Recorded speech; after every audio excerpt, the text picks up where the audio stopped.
Please বন্ধুরা like comment share এবং subscribe করবেন।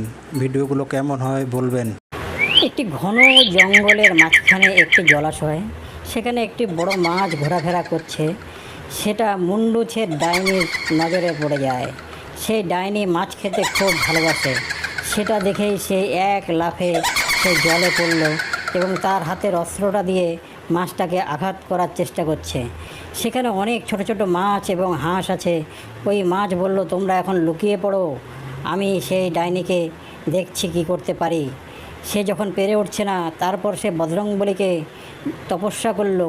বজরংবলী এসে সেই ডাইনিকে জ্বালিয়ে পুড়ে ছারখার করে দিল। তারপরে এই ছোটো ছোটো মাছ এবং হাঁসগুলো বেরিয়ে এলো। দেখুন কত মনোরম পরিবেশ, কত মনোরম দেখতে। তারা আনন্দে জলে মাছ আর হাঁস একসাথে খেলা করছে, কী সুন্দর।